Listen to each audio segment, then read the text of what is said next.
ဒီနေ့ဒီ2026ဇူလိုင်လ19ရက်နေ့ဖြစ်ပါတယ်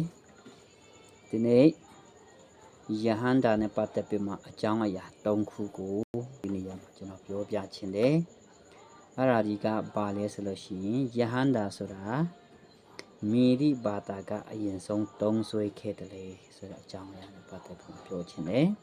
ဒုတိယမှာဆိုတော့ယဟန္တာဆိုတဲ့စကားရဲ့အဓိပ္ပာယ်စကလုံးရဲ့အဓိပ္ပာယ်ကဘာလဲဒါကိုလည်းကျွန်တော်ထည့်ပြောချင်တယ်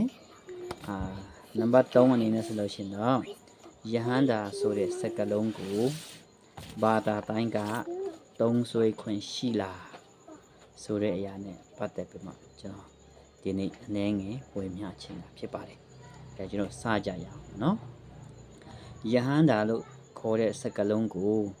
သုံးဆွဲတဲ့ဘာသာသုံးဘာသာရှိပါတယ်ပထမဦးဆုံးယဟန္တာကိုသုံးဆွဲတဲ့ပုဂ္ဂိုလ်ကကျင်းဘာသာဖြစ်ပါတယ်ဒုတိယသုံးဆွဲတဲ့ပုဂ္ဂိုလ်ကတော့ဘာသာကတော့ဗုဒ္ဓဘာသာဖြစ်ပါတယ်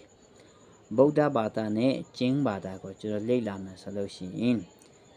ကျင်းဘာသာဟာဗုဒ္ဓဘာသာထက်နှစ်ပေါင်း30ကျော်စောတယ်ဆိုတာကျွန်တော်တွေ့ရမှာဖြစ်တယ်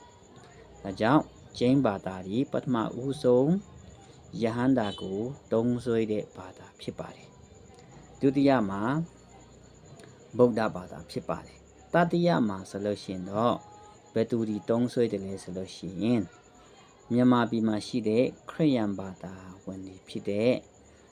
Roman Catholic ကိုင်းဒီကသုံးဆွဲတယ်နော်တနည်းအားဖြင့် RCD ကသုံးဆွဲတယ်ပေါ့နော် Roman Catholic ဒီကယဟန္တာကိုသုံးဆွဲကြတာကိုကျွန်တော်တွေ့ရမှာဖြစ်တယ်ဆိုတော့တတိယမြေခွန်းအနေနဲ့အဲ့ဒီယဟန္တာဆိုတဲ့အဓိပ္ပာယ်ကဘာလဲဆိုရရာကိုဒီနေ့မှာကျွန်တော်ပြောပြချင်တယ်ယဟန္တာဆိုတဲ့အဓိပ္ပာယ်ကိုကျွန်တော်ပါဠိအင်္ဂလိပ်ဘာသာပြန်ပြီးပဲကြည့်ကြည့်မြန်မာဘာသာပြန်ပဲကြည့်ကြည့်ကျွန်တော်ကြည့်တဲ့အခါမှာယဟန္တာရဲ့တကယ်မူရင်းအဓိပ္ပာယ်ကဘာလဲဆိုလို့ရှိရင်အပူဇော်ခံထိုက်သူလို့ခေါ်ပါတယ်တနည်းအားဖြင့်တော့အပူဇော်ခံထိုက်သူတနည်းအားဖြင့်ဆိုတော့မြင့်မြတ်တဲ့ပုဂ္ဂိုလ်ခေါ်ပါတယ်တနည်းအားဖြင့်ပြောမှဆိုလို့ရှိရင်တော့သူတော်စင်လို့ခေါ်လို့ရပါတယ်သူတော်စင်လို့လည်းခေါ်လို့ရတယ်ယဟန္တာဆိုတဲ့စကားလုံးဒီကရိယာလည်းမဟုတ်ဘူးသူကဘာလဲဆိုလို့ရှိရင် noun ဖြစ်တယ်နာမ်စားဖြစ်တယ်ဒါကြောင့်တနည်းအားဖြင့်ယဟန္တာဘာနဲ့တွားတူတယ်လဲဆိုလို့ရှိရင်ဆရာဝန်နဲ့တွားတူတယ်နော်ဥပမာပြောမှဆိုတော့ကြော်ဟာဆရာဝန်တစ်ပါးဖြစ်တယ်သူဆရာဝန်ဖြစ်ဖို့ရန်အရေးချင်းပြည့်မီပြီဆိုလို့ရှိရင်ကြော်ဒီအရေးချင်းပြည့်မီပြီဆိုလို့ရှိရင်သူ့ရဲ့နာမည်ရဲ့အရှိမဆရာဝန်ဆိုမှအတူကောက်ခေါ်လေးရှိတယ်ဆရာဝန်ကြော်စသဖြင့်ပေါ့နော်အဲ့ဒီလိုမျိုးခေါ်ထားတာကိုကျွန်တော်တွေ့ရမှာဖြစ်တယ်ဒါကြောင့်ဒီနေရာမှာလည်းပဲယဟန္တာဆိုတဲ့ဂုံပုတ်ဟာတနည်းအားဖြင့်ပြောမှဆိုလို့ရှိရင်တော့သူတို့ရဲ့ကြိုးစားအားထုတ်မှုသူတို့ရဲ့ယုံကြည်မှုကိုပုံဖော်တဲ့တကယ်လက်တွေ့ဘဝမှာအသက်ရှင်ရင်းနဲ့